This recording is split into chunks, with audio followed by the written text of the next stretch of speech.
Continuamos en Reporte Estelar. Durante la intervención del Estado venezolano en las Naciones Unidas en Ginebra, Suiza, la fiscal general de la República aseguró que en Venezuela había pleno derecho a la protesta. Veamos.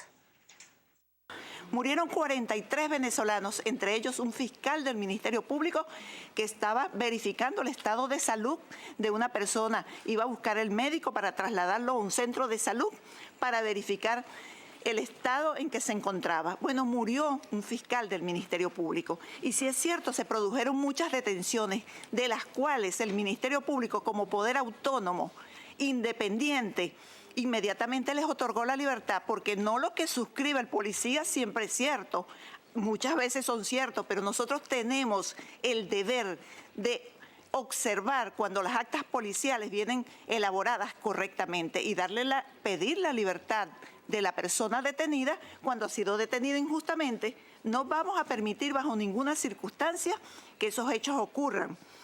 Y fue lo que pasó durante esos eventos vividos el año pasado.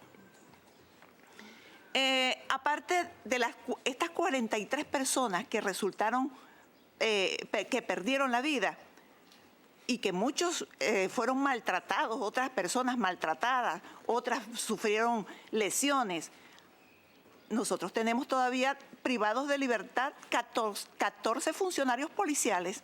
En la historia republicana de Venezuela, y especialmente en los 40 años de terrorismo que vivió el Estado venezolano, de terrorismo judicial, nunca se sancionó a ninguna persona por violación a los derechos humanos. Bien, y este señalamiento de la fiscal general también tuvo respuesta el día de hoy por parte del coordinador de Derechos Humanos de la Universidad Católica, Andrés Bello. Veamos. El Comité de Derechos Humanos es el que está realizando esta evaluación. El impacto que esto tiene es natural, porque el Comité de Derechos Humanos de Naciones Unidas es sin duda del organismo más importante que hay en materia de derechos humanos en el mundo. Y ese Comité de Derechos Humanos lo que está haciendo en estos momentos es revisando si Venezuela está cumpliendo con el Pacto Internacional de Derechos Civiles y Políticos, así como lo hace con todos los países que han suscrito ese pacto. La evaluación no empezó ahorita, la evaluación ya tiene varios años. Lo que estamos ahorita viendo es la etapa final de esa evaluación, que va a arrojar como resultado un informe final. Y luego de conocer esta posición de la católica Andrés Bello en la voz de el señor Farid, vemos también que dijo Carlos Correa de Espacio Público. Él estuvo presente en estas deliberaciones en las Naciones Unidas, preferiblemente referido al tema de la libertad de expresión. Esta evaluación, que es una obligación derivada del cumplimiento del Pacto Internacional de Derechos Civiles y Políticos, tiene como varios momentos, ¿no? El primero es que el Estado presenta el informe, después el comité prepara una lista de preguntas, una lista de cuestiones, y después son llamadas las organizaciones nacionales e internacionales a presentar informes. Y lo que tenemos en este momento ha sido la sesión en la que el Estado recibe otras preguntas y reacciones del comité. A raíz de lo que fue la experiencia de este par de días, uno percibe que hay una preocupación del comité por las preguntas que hicieron vinculadas a la independencia del Poder Judicial, entre ellas la estabilidad de los jueces luego de tomar una decisión, sean jueces provisorios o titulares. Hay una preocupación por los temas vinculados, por ejemplo, el caso de la jueza Fiuni fue un tema que afloró con mucha fuerza. También hay una preocupación por la situación de libertad de expresión, es decir, todo lo que tiene que ver con libertad de expresión fue un tema al que preguntaron mucho, cómo se administra el espectro y de qué manera todo el tema de la criminalización o penalización de directivos de medios de comunicación fue un tema que también fue abordado.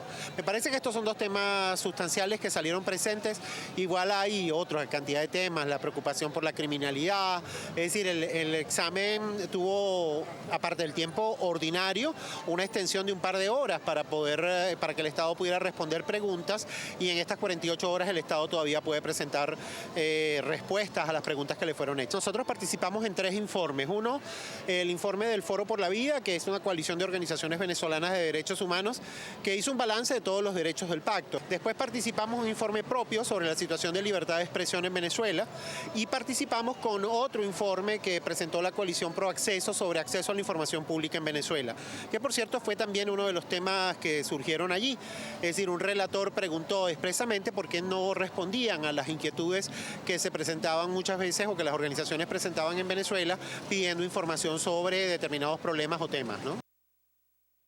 Bien, por supuesto, aún falta porque este Comité de Derechos Humanos de las Naciones Unidas emita su resolución y sus conclusiones en relación con el caso Venezuela. Antes de despedir, compartimos con ustedes algunos de los comentarios que nos han hecho llegar con la etiqueta de esta noche. Reporte de Derechos Humanos a Mayuyac nos asegura que cuando el discurso en cadenas del gobierno es de violencia, no se puede pedir que la población no sea violenta. Por su parte, don Márquez, al no conseguir las fórmulas infantiles o las medicinas para epilepsia o atención, se están violando nuestros derechos humanos. La TUC asegura la ONU debe sancionar a Venezuela por ser el segundo país más violento del mundo. La fiscal no dijo la verdad. Vanessa Rodríguez: los recintos penitenciarios venezolanos están reprobados en materia de derechos humanos. Por su parte, Marcos Rincón: claro que sí se respetan los derechos humanos, mas nunca hubo matanzas como la de Jorge Rodríguez Padre y el Caracazo. Jesús Suárez: no conseguir pañales viola los derechos humanos de un niño de la patria. Bueno, son algunas de las opiniones que nos han hecho llegar esta noche con el tema. Nos despedimos y agradecemos siempre por su preferencia. Hasta mañana, pásenla bien.